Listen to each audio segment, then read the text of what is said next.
Gracias al profesor Arriza. Y continuamos ahora con la ponencia de John Jairo Morales y mi copresidente Gabriel Barreto hace una pequeña introducción.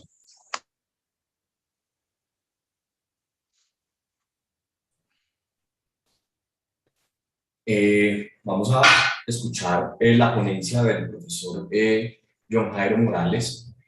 El profesor Morales es abogado de la Universidad Santo Tomás, especialista en Derecho Administrativo y Derecho Comercial de la misma universidad. Es especialista en Derecho Constitucional de la Universidad de los Andes y Legal Magister de la Universidad de Konstanz en Alemania. El profesor Morales se ha desempeñado como decano de la Universidad Santo Tomás, Universidad de los Libertadores en Bogotá y de la Universidad Manuela Beltrán en Bogotá.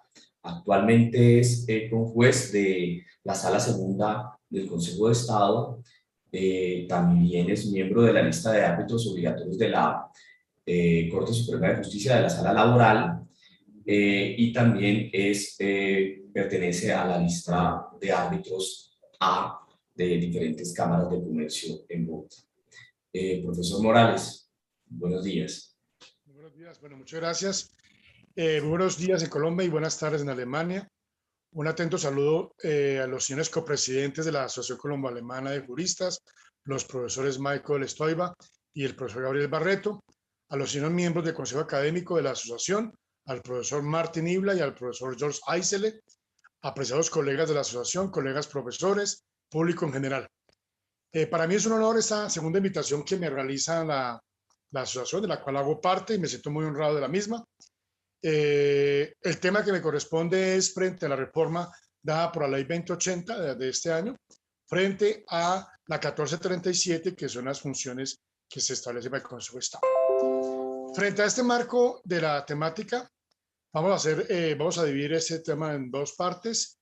La primera es una parte muy general, ya que el día de ayer el profesor Rafael Suárez, miembro del Consejo de Estado, hizo una presentación general de la jurisdicción, para lo cual pues ya no me detendré.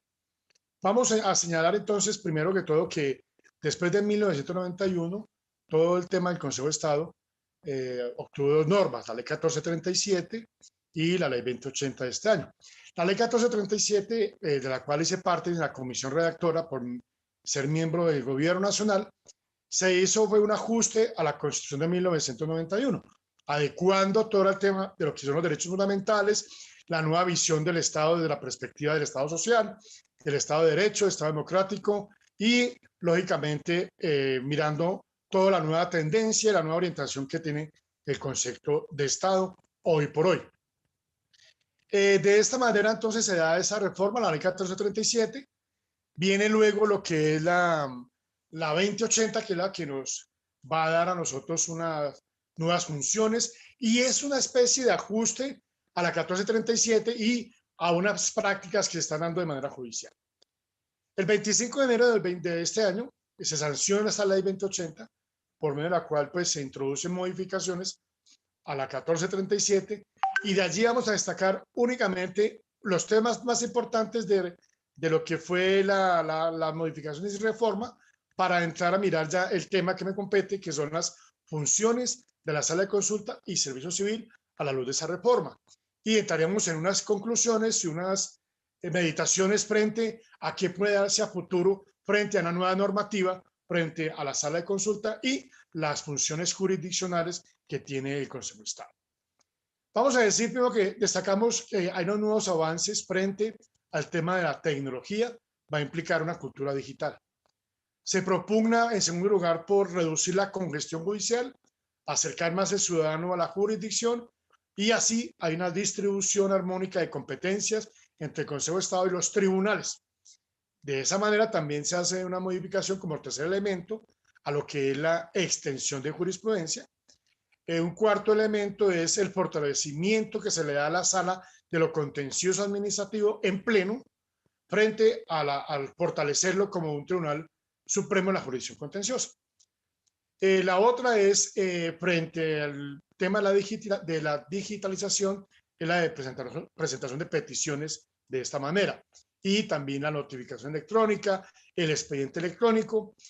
Pues este expediente electrónico, el cual se debe entender como el conjunto de documentos electrónicos correspondientes a un procedimiento administrativo, cualquiera que sea el tipo de información que contenga, el cual debe garantizar unos elementos fundamentales como son la autenticidad, integridad y disponibilidad. Hay otro tema muy importante, es el tema de la sede electrónica, que es la dirección electrónica oficial de la titularidad de la administración y gestión de cada autoridad competente. La sede electrónica compartida será el portal único del Estado colombiano, que es lo que en última se busca, un portal único a través del cual pues la ciudadanía pues accede a los contenidos, procedimientos, servicios y trámites disponibles por las autoridades. El tema de la extensión de la jurisprudencia, que es un tema de suma importancia, pues además de los requisitos generales, deberá contener por un lado la justificación razonada que evidencie que el peticionario está en la misma situación de hecho y de derecho en la que está el demandante, al cual se le reconoció el derecho en el fallo invocado, las pruebas que tengan en su poder y, lógicamente, enunciando las que deben de reposar en los archivos de la entidad, así como las que haría valer si hubiera necesidad de ir a un proceso. La referencia de la sentencia de unificación, si se hubiera formulado, digamos, una petición anterior, pues con el mismo propósito, sin haber solicitado la extensión de la jurisprudencia. Dentro de los puntos fundamentales también tenemos entre quinto y sexto punto es el conflicto de competencias entre autoridades, que ese va a ser un tema que explicaremos posteriormente y que le da a la sala de consulta una tarea pues muy importante hoy por hoy en lo que es la competencia administrativa entre organismos del orden nacional y otros de carácter territorial.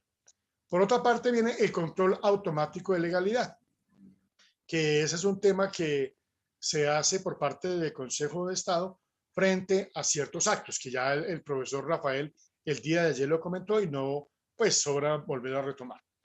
Se simplifican las disposiciones que contenía el antiguo CEPAC en materia de práctica de pruebas y en particular en lo dado con la prueba pericial, los dictámenes periciales, los cuales podrán pues, ser dados o decretados por el juez, ya sea de oficio o a previa solicitud de las partes, quienes también podrán pues aportarlo directamente.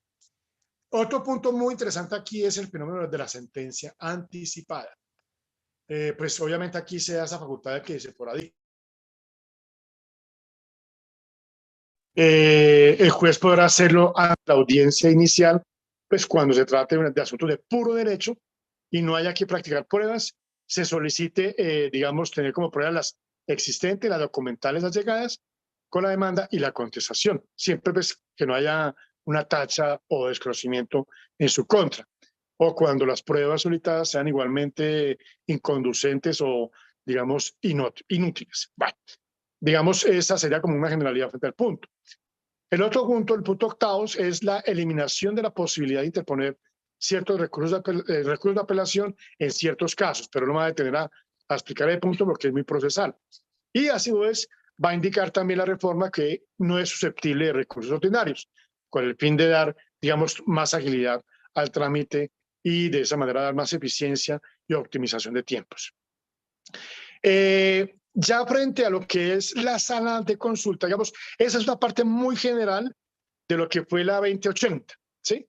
Entonces, el tema de la tecnología, la gestión de competencias, fortalecimiento de las sentencias de unificación, se obvian unos procedimientos y, digamos, esa era la idea que se tenía con la 2080, de la cual pues sale en conjunto con el Consejo de Estado, el Gobierno Nacional, el Congreso, el Consejo Superior, etc. Es decir, es una reforma que ha sido condensada y ha sido manejada por diferentes frentes y obviamente la academia. Ya frente a la 2080, vamos a decir que esta reforma fortalece la función consultiva y decisoria de la sala.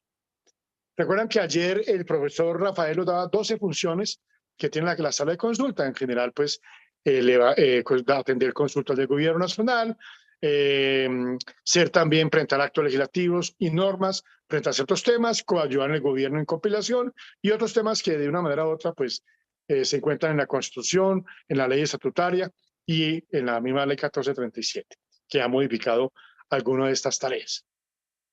Los dos puntos fundamentales de la reforma 2080 frente a la sala de consulta y servicio civil es, por un lado, para determinar ya esta parte 2, la definición o resolución de conflictos de competencia administrativa entre entidades públicas. La segunda es, y que son las controversias judiciales o también denominada resolución de disputas entre entidades públicas, temas que vamos a analizarlos dentro de la perspectiva, primero, constitucional, legal, unas análisis, perspectivas y unas conclusiones para ya entrar ya al final y respetar los tiempos que se me han dado.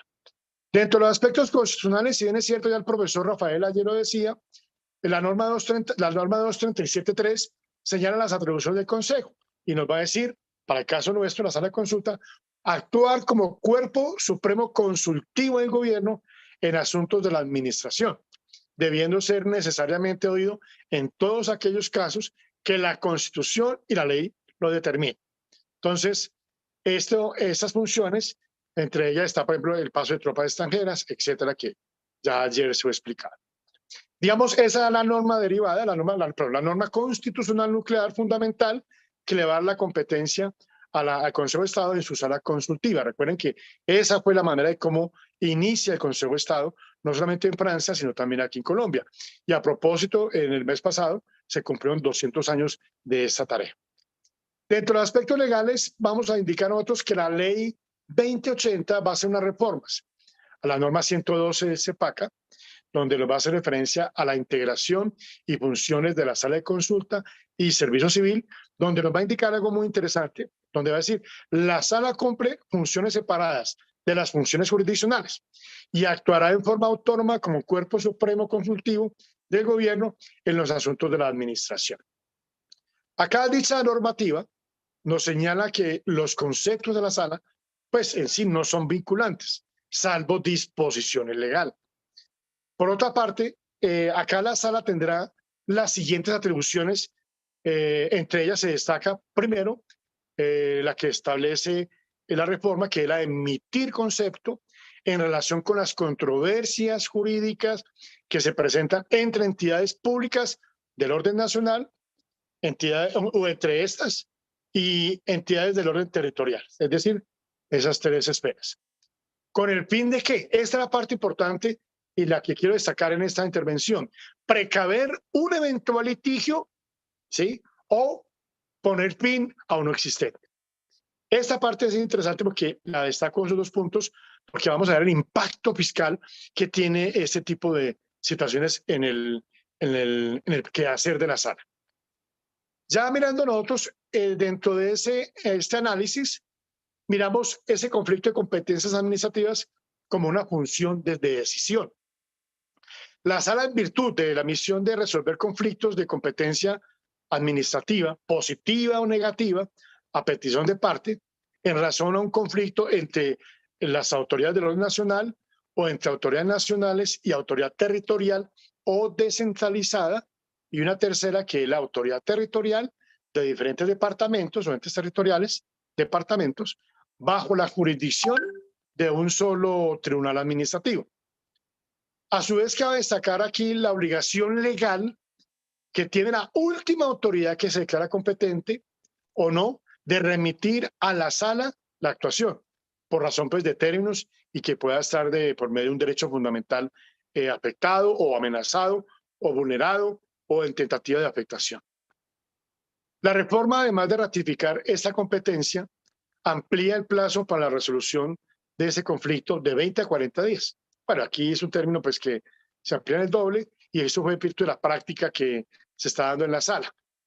Entonces, ¿en virtud de qué? Pues que la solicitud contenía una información precaria, sumaria, insuficiente. Y la otra es la segunda parte, que es la complejidad del asunto que va a tratar la sala. Y es así como en esa serie de pasos y trámites que usualmente se necesitan con la finalidad de pronunciarse por parte de la sala en relación con la solicitud de solución de dichos conflictos, verbigracia, temas de solicitación de informaciones, informes técnicos e incluso audiencias con el fin de esclarecer la posición de las entidades en conflicto. Y es así como el plazo de 40 días inicia a contabilizarse, ¿sí? Una vez se tenga toda la información por parte de la sala o el magistrado ponente, y contra esa decisión, pues no va a proceder recurso alguno. Vamos a indicar también perdón, me está entrando una llamada. Bueno, finalmente debe señalarse que mientras la sala conoce de conflicto, suspende los términos de la actuación administrativa. Ese es un punto fundamental y muy importante dentro de esta tarea que tiene la Sala de Consulta de Servicio Civil. Acá, dentro de esa tarea, surge un interrogante que, pues, de una manera u otra ha sido muy dinámica dentro de los académicos.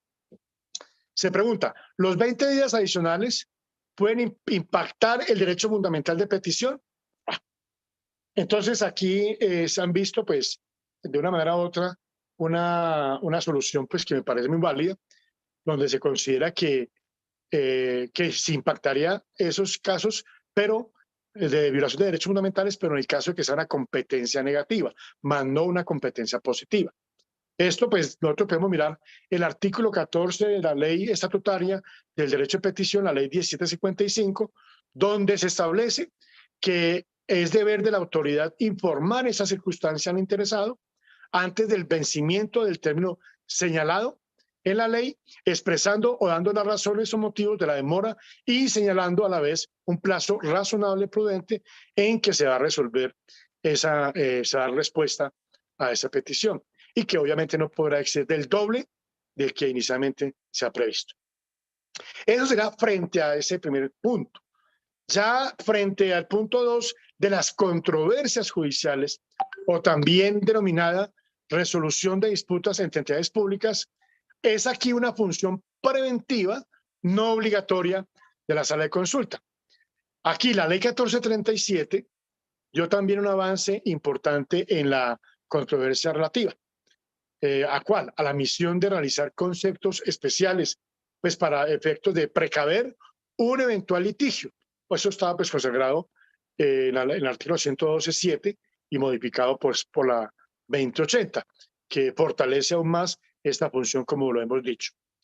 Se amplía no solamente la posibilidad de precaver un eventual litigio, sino también dar fin a uno existente con relación a esas controversias jurídicas entre entidades públicas de orden nacional y entre esas con entidades de nivel subnacional, entendámoslas las de carácter departamental.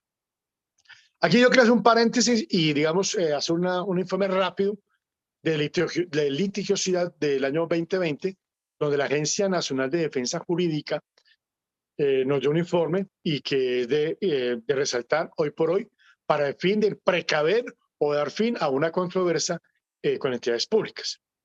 Vamos a decir nosotros que en ese informe, a 31 de diciembre del 2022, se establecieron que habían aproximadamente unos procesos activos de demandas o controversias jurídicas entre entidades públicas que suman aproximadamente 2.200, de las cuales 1.600 deben corresponder a la Sala de Consulta y Servicio Civil. Procesos que se estiman en un valor de 4,37 billones de pesos, ¿representado en qué? En pretensiones, honorarios, costas, intereses moratorios y toda la parte judicial, implicando, pues, que esa tarea que va a asumir la sala la articule con la misma Agencia Nacional de Defensa Jurídica, el Consejo Superior, para así, pues, desarrollar una función de prevención del daño antijurídico y de esa manera optimizar los intereses y recursos del Estado. Mire ustedes, 4.37 billones. Estamos hablando simplemente de 2.200 casos, ¿sí? Y de los cuales 1.600 corresponderían al Consejo de Estado. Entonces, estamos en la onda con la 2080 de entrar a buscar la forma de precaver y poner fin a ese tipo de conflictos que de una manera u otra afecta lo que es los recursos públicos. La ley 2080, a su vez, en la norma 83, da la posibilidad de que esa función se fortalezca para su funcionamiento y le da, obviamente, recursos a la sala de consulta, en general al Consejo de Estado, para efectos de fortalecer esa función que tiene la sala. Y es así como esta función constituye una herramienta innovadora y de avanzada para precaver el daño antijurídico, que ese debe ser la mentalidad que debe tener la administración, los que gerencian lo público. En la reforma se implementaron unas reglas para facilitar pues, el ejercicio, permitiendo que la solicitud del concepto no solo la realice el Gobierno Nacional, sino también lo pueda hacer la Agencia Nacional de Defensa Jurídica en relación con las controversias que se presentan. Igualmente, la solicitud de concepto tiene por efectos suspender los términos legales, verbi gracia, la caducidad del respectivo medio de control y la de prescripción, que sería la demanda, y la primera la acción.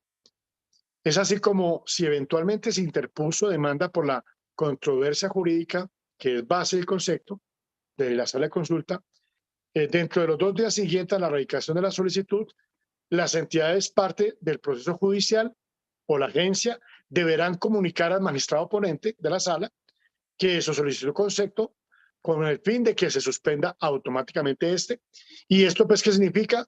Un cambio en el paradigma de las controversias administrativas, que de una manera u otra optimiza y agiliza la tarea. En razón de la reserva, se efectúa solo para las partes, para este caso, porque recuerden ustedes que los conceptos en Colombia tienen una reserva de 6 meses o aquellas que establezcan más ampliadas la ley o la Constitución. En este orden de ideas, estamos bien de tiempo, sí.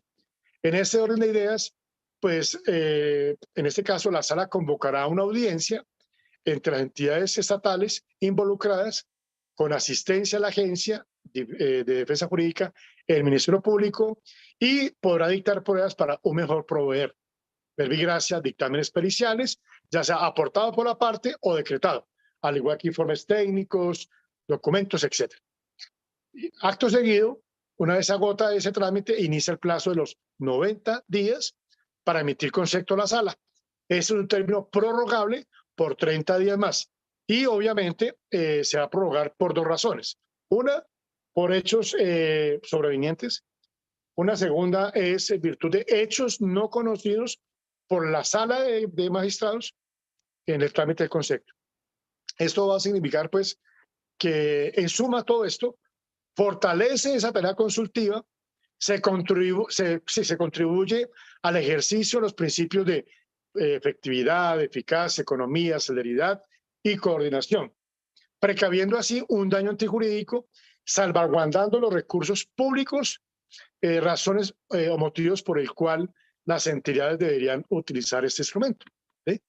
Para lograr una mejor optimización de estos recursos. Ejemplo, en las diversas controversias que se presentan en materia contractual entre entidades públicas. Pues partiendo de la base de la utilización, atención, de esto, de los mecanismos alternativos de solución de conflictos a cargo de la sala, también las tiene. Y es claro que las controversias que se plantean deben evitarse a toda costa y buscar de esa manera desmotivar, desestimular la litigiosidad entre las entidades.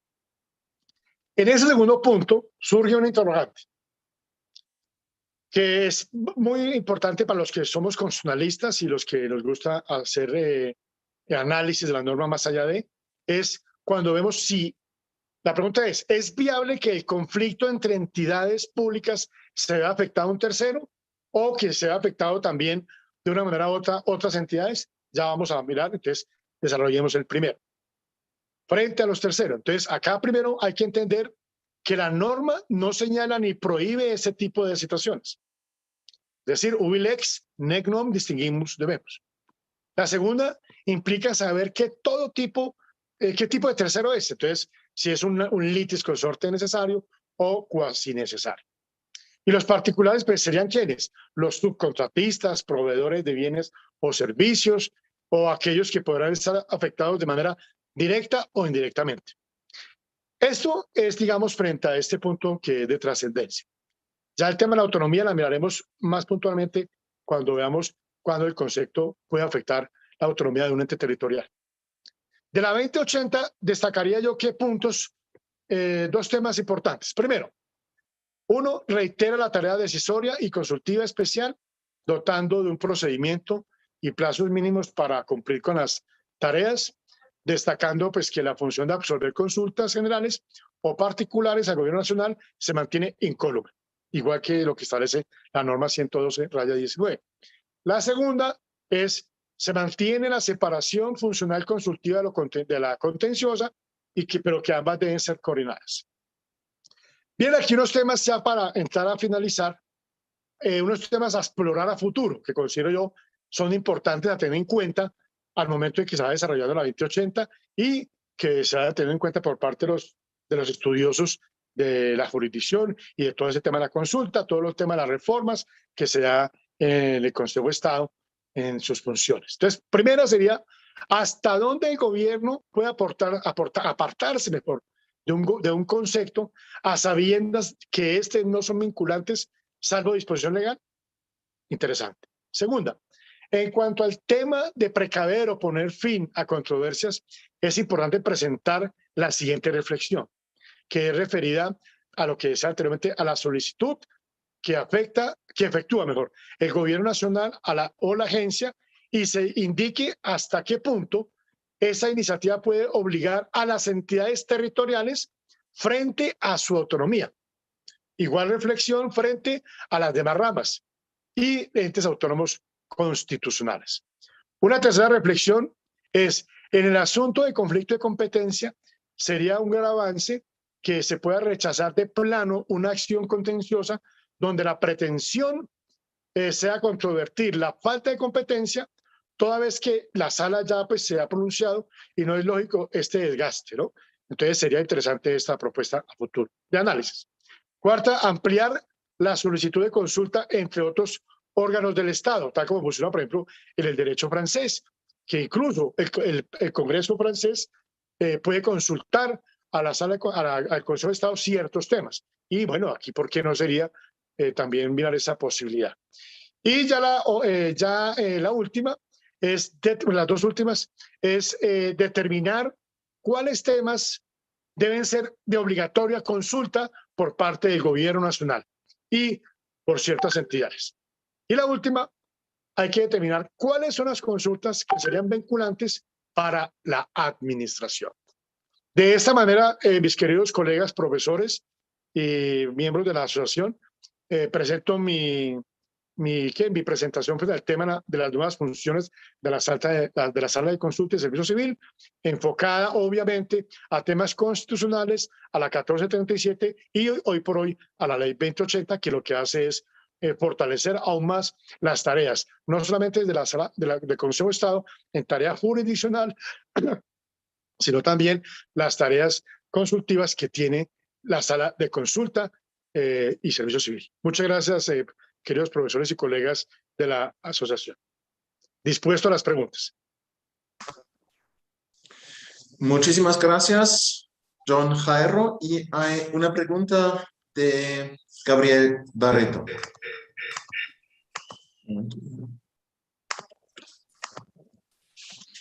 Pues, es una pregunta más para... Muchas gracias al profesor Morales por su ponencia. Es una pregunta un poco más para tal vez nuestros amigos y colegas alemanes. Nosotros tenemos la concepción francesa del Consejo de Estado, obviamente. ¿Hay algún ente en Alemania, o no sé si el mismo Verwaltungsgericht en Leipzig, que tome las funciones que tiene la sala de consulta del Consejo de Estado? Es decir, en Colombia la sala de consulta del Consejo de Estado, como lo explicaba el profesor Morales, tiene unas funciones especiales precisamente sobre la carrera administrativa, y también que ha sido fortalecido precisamente por la normativa que menciona el profesor. Pero no sé si existe en Alemania algo similar a la sala de consulta del servicio civil, o si hay algún ente en Alemania que tome estas funciones. Gracias. Sería para el maestro, el doctor Ibla, me imagino. Profesor Ibla. Ahora sí. No puedo decir algo de esa pregunta porque en Alemania en general no existen órganos como ese. Es de origen francés, como nos muestra el profesor Morales, o por lo menos tiene raíces en el derecho francés, pero por lo menos en el derecho público alemán no conozco un órgano similar. Muchas gracias. ¿Hay otras preguntas de los participantes al profesor John Jairo Morales? Pero todo muy claro.